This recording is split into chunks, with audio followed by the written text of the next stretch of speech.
காலை வேளையிலும் நம்முடைய தியானத்திற்கு ஆண்டவர் கொடுக்கிற வார்த்தை 1 சாமுவேல் 3வது அதிகாரம் 19வது வசனத்தை மாத்திரம் வாசிக்கிறேன். 1 சாமுவேல் 3வது அதிகாரம் 19வது வசனம். சாமுவேல் வளர்ந்தான், கர்த்தர் அவனுடனே கூட இருந்தார். அவர் தம்முடைய எல்லா வார்த்தைகளிலும் ஒன்றையாகிலும் தரையிலே விழுந்து போக விடவில்லை. ரொம்ப அழகான ஒரு வார்த்தை இது. சாமுவேல் வளர்ந்தான், கர்த்தர் அவனுடனே கூட இருந்தார். அவர் தம்முடைய வார்த்தைகள் எல்லாவற்றிலும் ஒன்றையாகிலும் தரையிலே விழுந்து போக விடவில்லை. இது ஒரு தேவ பிள்ளையின் வாழ்க்கையிலே கிடைக்கிற மிகப்பெரிய ஒரு ஆசீர்வாதம். ஆண்டவர் நமக்கு நல்ல வார்த்தைகளை வைத்திருக்கின்றார். வேதம் முழுவதும் நமக்கு கர்த்தர் ஏராளமான தம்முடைய வசனங்களை நம்முடைய நன்மைக்காக, நம்முடைய ஆசீர்வாதத்திற்காகவே கர்த்தர் கொடுத்திருக்கின்றார்.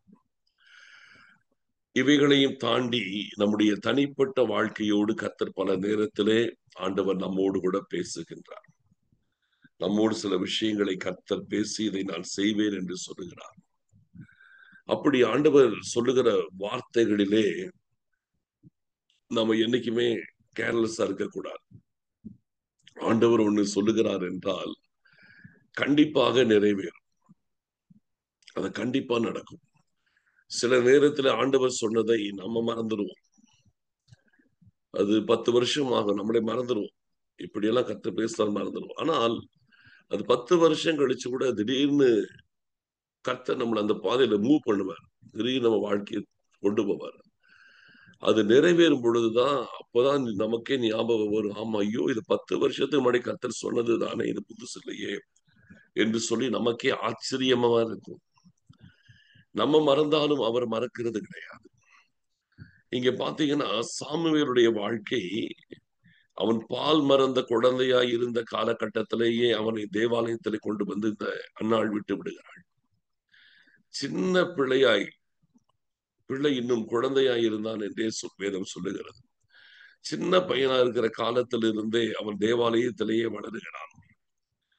தேவாலயத்திலேயே அவனுடைய வாழ்க்கை தொடங்கி அவன் வாழ்க்கை முழுவதும் தேவ பிரசன்னத்திலேயே போய் நிறைவடைகிறதை பார்க்க முடிகிறது. அப்போ இந்த நாட்களிலே ஒரு தேவ பிள்ளையின் வாழ்க்கை எவ்விதமாக, எவ்வளவு ஒரு மகிமையாக இருக்க வேண்டும் என்பதற்கு இந்த சாமுவேலுடைய வாழ்க்கை ரொம்ப ஒரு அடையாளம். சின்ன வயதா இருக்கும் பொழுதே கர்த்தர் வந்து சாமுவேல் கிட்ட பேச ஆரம்பிக்கிறார். அவருக்கே கர்த்தருடைய ஆவிக்குரிய அனுபவங்கள் இல்லை. கர்த்தர் எப்படி பேசுவார் என்பதெல்லாம் தெரியல. அந்த காலகட்டத்திலேயே கர்த்தர் வந்து பேசுகிறார். ஆனால் பேசினாலும் பல நேரத்திலே அதனுடைய ஆண்டவர் பேசுகிறதனுடைய சீரியஸ்னஸ் நமக்கே புரியாது. ஏன்னா நமக்கு அந்த மெச்சூரிட்டி இருக்காது, ஆவிக்குரிய முதிர்ச்சி இருக்காது, நமக்கே புரியாது, அதனுடைய ஆழம் நமக்கு புரியாது. ஆனால் ஆண்டவர் ஒண்ணு சொல்லிட்டார்னா அது சொன்னதுதான். ஆண்டவர் சொல்லிட்டார்னா அது சொன்னதுதான். இப்போ சாமுவேலுடைய வாழ்க்கையிலே அவரை குறித்து கர்த்தர் எவ்வளவு தூரம் முன்குறித்து அவர் தாய்க்கு ஜெபிக்க வைத்து ஜெபத்தின் மூலமாய் வந்த குழந்தையாக ஆண்டவர் சாமுவேலை பெற வைத்தார். ஜெபத்தின் மூலமாய் வந்த பிள்ளை சாமுவேல் ஜெபத்தின் மூலமாய் பிறந்தவர், கர்த்தரால் ஈவாக கொடுக்கப்பட்டவர். சின்ன வயசுல இருந்தே பிரதிஷ்டையின் மூலமாய் தேவாலயத்திற்கு கொண்டு வரப்பட்டவர். ஜெபம், பிரதிஷ்டை எல்லாம் அவங்களோட தாய்கிட்ட இருக்குது. அப்ப அந்த பிரதிஷ்டையின் மூலமாய் அவன் தேவாலயத்துக்கு கொண்டு வரப்பட்டவன். அப்ப சின்ன வயசுல இருந்தே தன் தாய்க்குள் என்ன இருந்ததோ அந்த காரியத்தை கர்த்தர் சாமுவேலுக்குள்ளியும் இருக்கப்பட்டார். சாமுவேலுக்குள்ளும் சின்ன வயசுல இருந்தே கர்த்தரை பணிந்து கொள்ளுதல், கர்த்தருக்கு பணிவிடை செய்தல். அங்க பாத்தீங்கன்னா ஜெபம், பிரதிஷ்டை, இங்கே பணிந்து கொள்ளுதல், பணிவிடை செய்தல். அதான் இதுதான் ஜெபம் என்பது பணிந்து கொள்ளுதல், பணிவிடை செய்தல் என்பது அவருக்கு பிரதிஷ்டையா இருக்கிறது. அப்ப சாமுவேலுடைய வாழ்க்கை பாத்தீங்கன்னா சின்ன வயசுல இருந்தே ஜெபத்திலும் கர்த்தருக்கு தன்னை பிரதிஷ்டை செய்து வாழ்கிற வாழ்க்கையிலும் இருந்தது. கர்த்தர் அவரோடு கூட பேச ஆரம்பிக்கிறார். பேச ஆரம்பிக்கும் போது கூட சாமுவேலுக்கு அதனுடைய ஆழம் அந்த அளவுக்கு உணர்ந்திருக்க வாய்ப்பு கிடையாது. ஆனால் போக போக போக இந்த வசனம் ரொம்ப அழகா சொல்லுது, சாமுவேல் வளர்ந்தான். இந்த வசனத்தின்படி பார்க்கும்போது இன்னும் சாமுவேல் சின்ன பையன் கிடையாது. இந்த 19வது வருஷத்திலே சடன் அவனுடைய வாழ்க்கையில ஒரு குரோத்தான கண்டிஷனை அப்படி வேதம் காண்பிக்கிறது. அவனுடைய வளர்ச்சி இப்ப வளர்ந்துட்டான், ஒரு வாலிப வயதிற்குள்ள வந்திருக்க வேண்டும். அப்ப அப்படிப்பட்ட சூழ்நிலையிலே தான் கர்த்தருடைய வேதம் நமக்கு அவரை குறித்து சாட்சி கொடுக்கிறது. கர்த்தர் அவனுடனே கூட இருந்தார். அவர் அவனுக்கு சொன்ன நல்வார்த்தைகளில் ஒன்றாகிலும் தரையிலே விழுந்து போக விடவில்லை. இன்னைக்கு நம்முடைய வாழ்க்கையிலே ஆண்டவர் நமக்கு சொன்னதெல்லாம் நடக்கும்.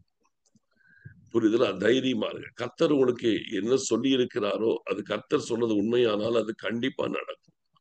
யாராலும் தடுக்கவும் முடியாது, யாராலும் மாற்றவும் முடியாது. கர்த்தர் சொன்னால் சொன்னதுதான். நாம மறந்தாலும் அவர் மறப்பதில்லை. அவர் அதை மனதிலே வைத்து நிறைவேற்றுவார். எப்படி நிறைவேற்றுவார்? அவர் சொன்னதெல்லாம் அப்படியே நிறைவேறும். எத்தனை வருஷமானாலும் அது நிறைவேறும். அப்போ பைபிள்ல நீங்க பாத்தீங்கன்னா அப்படிதான் இருக்கும். எத்தனை வருஷமானாலும் நிறைவேறும். ஆதியாகமத்தின் புஸ்தகத்திலே 15ஆம் அதிகாரத்தில் கடைசி 15ஆம் அதிகாரம் ஆரம்பத்திலிருந்தே பாத்தீங்கன்னா அது ஒரு டிஃப்ரெண்டா வரும். அந்த 15ஆம் அதிகாரத்தின் ஆரம்பத்திலேயே பார்க்கும் பொழுது ஆபிரகாமுடைய வாழ்க்கை ஒரு கேள்வியோடு எழுகும். ஆண்டவரே தேவரீர் அடியனுக்கு என்ன கொடுப்பீர் அப்படின்னு ஆரம்பிப்பார் இல்லையா? நீ பயப்படாதே, நான் உனக்கு கேடகமும் மகா பெரிய பலனுமா இருக்கிறேன் ஆண்டவர் வாக்கு கொடுப்பார். ஆனால் ஆண்டவர் அடியனுக்கு என்ன தருவீர்? நான் பிள்ளை இல்லாத இருக்கிறேனே, எலியாசரின் வீட்டு விசாரணை கர்த்தரா இருக்கிறாரே எல்லாம் ஆபிரகாம் புலம்புவார். அப்போ வானத்து நட்சத்திரங்களை அண்ணாந்து பாரு, கடற்கரை மணல் எல்லாம் பாரு எல்லாம் ஆண்டவர் சொல்லி, உன் சந்ததி இவ்வளவாய் இருக்கும் சொல்லி ஆண்டவர் ஆதியாகமம் 15ஆம் அதிகாரத்துல பேசுறாரு. அப்போ அந்த இடத்துல இன்னும் ஈசாக்கு பிறக்கல, ஆனா உன் சந்ததி இவ்வளவா இருக்கல சொல்றாரு. அப்ப இதை சொன்னாலும் ஆபிரகாமுக்கு அதை புரிய முடியல. அப்ப வானத்து நட்சத்திரங்களை பாருங்கிறாரு, கடற்கரை மணலை பாரு எல்லாம் சொன்னாலும் கூட அவனுக்கு புரியல. அது எப்படி நடக்கும்? அப்ப என் சந்ததி எப்படி இருக்கும்? திருப்பி கர்த்தர்ட்ட கேட்கிறாரு. அதுதானே உனக்கு தெரியணும், ஒரு கிடாரி எடுத்துட்டு வா. ஆண்டவர் சொல்றாரு, நீ பலி செலுத்து. எல்லாம் கொண்டு பலி செலுத்தும் பொழுது கர்த்தர் சொல்றாரு, அந்த 15ஆம் அதிகாரத்தின் கடைசி பகுதியில பாத்தீங்கன்னா அந்த பலிபீடத்திலே அந்த துண்டங்களின் நடுவில் கர்த்தருடைய அக்கினி ஓடியது. அந்த இடத்துல தேவனுடைய அக்கினியை இறங்கி வருகிறது. பின் ஆண்டவர் சொல்வார், எமோரியரின் அக்கிரமம் நிறைவேறுகிற பொழுது உன்னுடைய சந்ததி தங்களுடையதல்லாத அந்நிய தேசத்தில் இருந்தவர்கள் நான் கொடுக்கும் கானான் தேசத்தை, இந்த தேசத்தை சுதந்திரித்துக் கொள்வார்கள் என்கிறார். இன்னும் ஈசாக்கே பிறக்கல. இப்போ ஆண்டவர் சொல்றார், எமோரியரின் அக்கிரமம் நிறைவேறும் பொழுது இந்த தேசத்தை சுதந்திரிப்பாங்கிறார். இதுக்கு பிறகு பாத்தீங்கன்னா ஆதியாகமத்திலே ஆண்டவர் 21ஆம் அதிகாரத்துக்கு பிறகு 21ஆம் அதிகாரத்தில் தான் அதுக்கு பிறகுதான் அங்கேதான் பார்க்கும் பொழுது பின்பு ஈசாக்கு பிறகுறாரு, ஈசாக்கு வளருகிறாரு. பின்பு ஈசாக்குடைய வாழ்க்கைக்கு பிறகு 28ஆம் அதிகாரத்துல பாத்தீங்கன்னா 25ஆம் அதிகாரத்துக்கு பிறகு யாக்கோபு வராரு, யாக்கோபு வளருகிறாரு. பின்பு யோசேப்பு வராரு. இப்படி போகிறது. பின்பு 70 பேர் எகிப்துக்கு போறாங்க. எகிப்துக்கு போய் அதன் பிறகு அவர்கள் 430 வருஷம் அங்கே இருக்கிறார்கள். அந்த 430 வருஷத்திலே பல லட்சங்களாய் அவர்கள் பலுகி பெருகி விடுகிறார்கள். இப்படி போகுது. கிட்டத்தட்ட எப்படியும் ஒரு 500 600 வருஷத்துக்கு மேல ஒரு சரித்திரம் இந்த இடத்துல போகுது. நீங்க கடைசியில் நீங்க பாத்தீங்கன்னா யோசுவாவின் புஸ்தகம் 10ஆம் அதிகாரம் 12ஆவது வசனத்துல பாத்தீங்கன்னா, யோசுவா எமோரியரோடு யுத்தம் பண்ணி கொண்டிருக்கிற வேளையிலே அங்கதான் கர்த்தர் கொண்டு நிக்க வைப்பார். அந்த எமோரியரோடு யுத்தம் பண்ணி தான் கானான் தேசத்தை ஃபைனலா பிடிப்பாங்க. அதான் ஃபைனல் வார். இந்த ஃபைனல் வாரையும் அந்த இடத்திலே அவர்கள் தேசத்தை பிடிக்கிறதையும் ஈசாக்கு பிறக்கிறதுக்கு முன்னால சொன்னது. அது யோசுவாவுக்கு தெரியுமான்னு எனக்கு தெரியல. ஆபிரகாமுக்கு ஈசாக்கு பிறக்கிறதுக்கு முன்னாடி சொன்ன வார்த்தை யோசுவாவின் நாட்களில் அப்படியே கரெக்டா நடக்குது. அப்ப எவ்வளவு காலமானாலும் ஆண்டவர் சொன்னது துல்லியமாய் நடக்கும். அந்த இடத்துல பாருங்க, ரொம்ப ஆச்சரியமா இருக்கும். எமோரியர் சொல்லுவார், கரெக்டா எமோரியர் வச்சு அடிச்சுதான் கடைசியில தேசத்தை பிடிப்பாங்க. எவ்வளவு துல்லியமா இருக்கு. ஆண்டவருடைய நினைவுகள் அவ்வளவு துல்லியமானது. ஒண்ணு சொல்லிட்டார்னா அவ்வளவு அக்யூரேட்டா அந்த காரியத்துல அவர் செயல்படுவார்.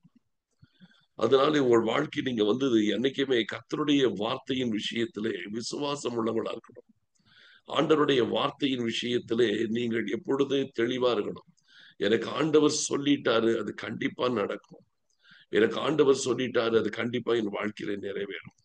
ஆனா ஒண்ணே ஒண்ணு மட்டும் நம்ம பார்க்கணும். நம்ம சைட் ஒண்ணு இருக்குது. ஆண்டவர் சொல்லிட்டாரு, அது தானா நடக்கும் அப்படி சொல்லிட்டு நம்ம இருக்க முடியாது. நம்முடைய கோஆபரேஷன் நமக்கு நிச்சயமாக நம்ம ஆண்டவருக்கு கொடுக்கணும். நம்முடைய கோஆபரேஷன் இருக்கணும். நம்முடைய ஒத்துழைப்பு நாம் அவரோடு இணைந்து போகணும். இங்க என்ன சொல்லப்படுதுன்னா, கர்த்தர் அவனுடனே கூட இருந்தார். அப்ப கர்த்தர் அவனுடனே கூட இருப்பதற்கு ஏற்ற ஒரு வாழ்க்கை இங்கே சாமுவேலுக்குள் இருந்துச்சு இல்லையா? கர்த்தர் நம்ம கூட இருக்கணும். இன்னைக்கு நீங்க எதை பத்தி யோசிக்காதீங்க. உங்களுடைய லைஃபை பத்தி யோசிக்காதீங்க. என்ன பிளஸிங், என்ன குறைவா இருக்குது, என்ன இது, அதெல்லாம் ஒண்ணுமே யோசிக்காதீங்க. ஒண்ணே ஒண்ணு யோசிங்க, கர்த்தர் என் கூட இருக்கிறாரா? அதுல மட்டும் நீங்க கவனமா இருங்க. கர்த்தர் உங்க கூட இருக்கிறாரான்றதுல மட்டும் நீங்க தெளிவா இருந்தீங்கன்னா போதும். நிச்சயமா சொல்றேன், எது எது எப்பப்ப நடக்கணுமோ அது அப்பப்ப கரெக்டா நடக்கும். ஆண்டவர் எதை எதை என்னன்னைக்கு எப்பப்ப சொன்னாரோ, நம்ம மறந்தாலும் அவர் மறக்காமல் அதை நிறைவேற்றி வைப்பார். எப்ப தெரியுங்களா? நம்ம வாழ்க்கை கர்த்தரோடு இருந்தால் போதும். நீங்கள் கர்த்தரோடு இருந்தால் அவர் உங்களோடு கூட இருப்பார். அதனால கர்த்தரை தேடுகிற விஷயத்துல மட்டும் கேர்ஃபுல்லா இருக்கணும். இது நம்முடைய கடமை. கர்த்தரை தேடுகிற விஷயத்துல நம்ம இருக்கணும். அடுத்தது, ஆண்டவருக்கு நம்ம கோஆபரேட் பண்ணணும்னு சொன்ன விட்டு கொடுக்கணும். ஆண்டவர் நம்முடைய வாழ்க்கையிலே தான் சொன்னதை நிறைவேற்றுவதற்கு நம்ம விட்டு கொடுக்கணும். என்னைக்குமே நம்ம விட்டு கொடுக்கணும். இப்ப பாத்தீங்கன்னா, இயேசு கிறிஸ்துவின் வாழ்க்கை நீங்க கவனிச்சு பாத்தீங்கன்னா அப்படிதான் இருக்கும். நீங்க மத்தேயு 26ஆம் அதிகாரத்துல பாத்தீங்கன்னா 46 50 வருஷம் வரைக்கும் பாத்தீங்கன்னா அங்க ஆண்டவர் அப்படிதாங்க கொண்டு வருவார். இயேசு கிறிஸ்து சிலுவையிலே அவர் அடிக்கப்படுகிறதற்கு முன்பதாக கெத்செமனே தோட்டத்துல இருந்து அவர் ஜெபிக்கும் பொழுது அங்கே யூதாஸ் இயேசு கிறிஸ்துவை பிடிக்க போர் வீரரோடும் பிரதான ஆசாரியனுடைய வேலைக்காரரோடும் வருகிறார். வந்து இயேசு கிறிஸ்துவை முத்தத்தினால் காட்டி கொடுக்க பேதுரு பட்டயத்தை உருவி அங்கே பிரதான ஆசாரியனுடைய வேலைக்காரனை வலது காது அற வெட்டி விடுகிறார். அப்போ ஆண்டவர் தடுத்து சொல்றாரு, உன் பட்டயத்தை உரையிலே போடு, பட்டயத்தை எடுக்கிறவன் பட்டயத்தினால் மடிந்து போவான் என்று சொல்லிவிட்டு சொல்றாரு, நான் என் பிதாவை நோக்கி வேண்டிக் கொண்டால் 12 லேகியோனுக்கு அதிகமான தூதர்களை அனுப்ப மாட்டார் என்று நினைக்கிறாயோ? அப்படி செய்வேனானால் இவ்விதமாய் சம்பவிக்க வேண்டும் என்கிற வேத வாக்கியம் எப்படி நிறைவேறும்னு கேட்பார். அப்ப பாருங்க, இயேசு கிறிஸ்துவே அவர் தன்னை குறித்து சொல்லப்பட்ட வேத வாக்கியம் நிறைவேறுவதற்கு தன்னை ஒப்பு கொடுத்துட்டே வந்தார். அதனால நீங்கள் உங்களுடைய வாழ்க்கையை மட்டும் ஆண்டவரோடு எப்பவுமே ஒப்பு கொடுக்கிற, அவரோடு இணைந்திருக்கிற வாழ்க்கை, அவரோடு அர்ப்பணிக்கப்பட்ட வாழ்க்கை, அவரோடு இணைந்து வாழணும். அவரோடு எப்பவுமே ஒரு தொடர்பில் இருக்கிற ஒரு வாழ்க்கை உங்களுக்கு இருக்கணும். எந்த சூழ்நிலையிலும் ஆண்டவரை விட்டு விலகி மட்டும் போயிடாதீங்க. சிலருடைய வாழ்க்கையில சொல்லுவாங்க, இன்னும் கொஞ்ச நாளுக்கு இருந்தேன், அதன் பிறகு நான் கத்தரை விட்டு விலகி போயிட்டேன், அப்புறம் திருப்பி 2 வருஷம் கழிச்சு திருப்பி நான் வந்தேன், அப்புறம் அப்படியே சில காலம் கத்தரை விட்டுட்டேன், அப்புறம் நான் திருப்பி வந்தேன்னுவாங்க. அது என்னைக்குமே நிலையானது கிடையாது. அப்படி இருக்கு. அது வந்து ஆசீர்வாதம் பெறவே முடியாது. ஒரு செடியை பிடுங்கி பிடுங்கி நட்டி பாருங்க, அது ஒரு பலனும் கொடுக்காது. ஆனால் அதே செடியை ஒரே நிலையில வைத்து அதை கவனமாய் பராமரித்தால் அதை நிச்சயமாய் பார்த்தீங்கன்னா நல்ல பலன் கொடுக்கும். அது போலதான் நம்முடைய வாழ்க்கையை சும்மா ஆண்டவரை விட்டு வெளியே போறதும் வர்றதும், வெளியே போறதும் வர்றதும் அப்படி இருக்கக்கூடாது. ஆண்டவருக்காக கலப்பையின் மேல் கை வச்சாச்சு. ஆண்டவரை நம்ம எதையுமே எதிர்பார்க்காம அவரை பின்பற்றுகிறதுல மட்டும் நம்முடைய கவனம் செலுத்திட்டே இருக்க. வேற எதையுமே எதிர்பார்க்காதீங்க. நமக்கு என்ன தேவை அது அவருக்கு தெரியும். நமக்கு எது செய்யணும் அவருக்கு தெரியும். நமக்கு எதை கொடுக்கணும் அவருக்கு தெரியும். எதை கொடுக்க கூடாது அவருக்கு தெரியும். நம்மை குறித்து நம்மளை எல்லாத்தையும் நல்லா அறிஞ்சவர் அவர் தான். அவர் நம்மை நடத்தட்டும். அவர் கரத்துல ஒப்பு கொடுத்துட்டீங்க. நான் சொல்றேன், நீங்க நினைச்சதை விட உங்களுக்கு அவர் என்னென்னலாம் சொல்றாரோ அதெல்லாம் அப்படியே நடக்கும். சாமுவேல் வளர்ந்தான், கர்த்தர் அவனுடனே கூட இருந்தார். அவனுக்கு கர்த்தர் சொன்ன நல்வார்த்தைகளில் ஒன்றை ஆகிலும் தரையிலே விழுந்து போக விடவில்லை என்று சொல்லப்பட்டிருக்கிறது. ஆண்டவர் செய்ய நினைக்கிறது ஒருபோதும் தடைபடாது. ஆண்டவர் செய்ய நினைக்கிறதை கர்த்தர் தீவிரமாய் நிறைவேற்றுவார். நம்முடைய கோஆபரேஷன் ரொம்ப முக்கியம். அப்ப நம்முடைய வாழ்க்கையில் அந்த கோஆபரேஷன் என்ன? நம்ம ஆண்டவரோடு ஒரு ஐக்கியமான ஒரு வாழ்க்கை வாழும். ஆண்டவரை விட்டு கொஞ்சமும் விலகி போயிடக்கூடாது. ஆண்டவரை தேடுறதை கொஞ்சமும் விட்டுடக்கூடாது. ஆண்டவரை தேடுறதுல என்னைக்குமே அதிகரிக்கணுமே தவிர குறையக்கூடாது. நம்ம ஆண்டவருக்காய் ஒரு காரியத்தை செய்யறோம்னா அது இன்க்ரீஸ் ஆகிட்டு போகணுமே தவிர டிக்ரீஸ் ஆகக்கூடாது. அடுத்த காரியம் ஆண்டவருக்கு இன்னும் நான் எவ்வளவு பிரியமா இருக்கலாம், இன்னும் ஆண்டவரோட எவ்வளவு நெருங்கி இருக்கலாம், இன்னும் ஆண்டவர் எவ்வளவு தேடலாம். இந்த ஒரு வாஞ்சை, இந்த தாகம், இந்த அர்ப்பணிப்பு நமக்குள்ள இருக்கணும். அது நம்முடைய உள்ளான அந்தரங்கத்திலே ஆண்டவரோடு இருக்கிற ஒரு உறவின் அடையாளம். அப்படி நீங்க ஆண்டவரை முழு இருதயத்தோடு தேடுகிற ஒரு வாழ்க்கை உங்களுக்கு வச்சுங்க. நிச்சயம் சொல்றேன், ஆண்டவர் உங்களுக்கு சொன்ன எந்த வார்த்தையும் தரையிலே விழாது. அவர் சொன்னதெல்லாம் நடந்தே தீரும். அவர் சொன்னதெல்லாம் நிறைவேறியே தீரும். யாரும் அதை தடுக்கவும் முடியாது, மாற்றவும் முடியாது. என்னைக்குமே கர்த்தரை மாத்திரம் முன்வைத்து வாழ நம்ம பழகணும். கர்த்தரை மாத்திரமே முன்வைத்து ஆண்டவருக்குள் வளர நம்ம பிரயாசப்படணும். அப்படி இருந்தால் மெய்யாகவே நம்முடைய காரியம் தேவ நாமத்திற்கு மகிமையாய், தேவ ராஜ்யத்திற்கு மகிமையாய் இருக்கும். இருக்கிறது ஒரு வாழ்க்கை, அது ஆண்டவருடைய சித்தத்தின்படி வாழ்ந்து ஆண்டவருடைய நாமத்திற்கு மகிமையாய் இருந்து ஆண்டவர் நம்மை மேன்மையாய் நடத்தக்கூடியதாய் இருக்க வேண்டும். நம்மை தாழ்த்தி அர்ப்பணிப்போம், ஜெபிக்கலாம். ஸ்தோத்திரம் ஆண்டவரே, எங்கள் அருமையான பரிசுத்தம் உள்ள பிதாவே, தேவனே, சாமுவேல் வளர்ந்தான், கர்த்தர் அவனுடனே கூட இருந்தார். கர்த்தர் அவனுக்கு சொன்ன நல்ல வார்த்தைகளில் ஒன்றாகிலும் தரையிலே விழுந்து போக விடவில்லை என்று சொல்லப்பட்டிருக்கிறதே. தேவரே, எங்கள் வாழ்க்கையின் வளர்ச்சி எங்கள் ஆண்டவர் எங்களோடு கூட இருப்பதின் அடையாளமாய் இருக்கிறது அப்பா. ஆண்டவரே, நாங்கள் வளர வேண்டும், ஆவியிலே வளர வேண்டும். எங்கள் ஆண்டவர் எங்களோடு கூட இருக்க வேண்டும் அப்பா. எங்களுக்கு சொன்னபடி நல்ல வார்த்தைகள் எங்கள் வாழ்க்கையிலே ஆண்டவரை ஆம் என்றும் ஆமேன் என்றும் நிறைவேறுகிறதற்காக உமக்கு சோத்திரம், சோத்திரம், சோத்திரம், சோத்திரம், சோத்திரம். ஆண்டவரே, உமக்கு சோத்திரம்.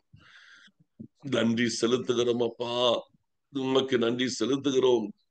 Thank you Jesus. நன்றி ஆண்டவரே, உமக்கே மகிமை, உமக்கே மகிமை, உமக்கே சோத்திரம். Thank you Jesus. ஹல்லேலூயா, ஹல்லேலூயா, ஹல்லேலூயா. உமக்கு சோத்திரம். நன்றி செலுத்துகிறோம் ஆண்டவரே. நாங்கள் உம்மை சோத்தரிக்கிறோம், சோத்தரிக்கிறோம், சோத்தரிக்கிறோம், சோத்தரிக்கிறோம் அப்பா. உமக்கு சோத்திரம். எங்களை தாழ்த்தி முடி கரங்களில் ஒப்பு கொடுக்கிறோம் அப்பா. தொடர்ந்து நீங்க மகிமைப்படுவதற்காக சோத்திரம். நன்றி செலுத்துகிறோம் அப்பா. உமக்கு நாங்கள் நன்றி செலுத்துகிறோம், சோத்தரிக்கிறோம், சோத்தரிக்கிறோம், சோத்திரம். துதிகன மகிமை யாவற்றையும் நாங்கள் உமக்கு செலுத்துகிறோம். இயேசு கிறிஸ்துவின் மூலம் ஜெபிக்கிறோம் நல்ல பிதாவே, ஆமென். என் ஆத்துமாவே கர்த்தரை சோத்தரி, என் முழு உள்ளமே அவருடைய பரிசுத்த நாமத்தை சோத்தரி. என் ஆத்துமாவே கர்த்தரை சோத்தரி, அவர் செய்த சகல உபகாரங்களை மறவாதே. ஆமென்.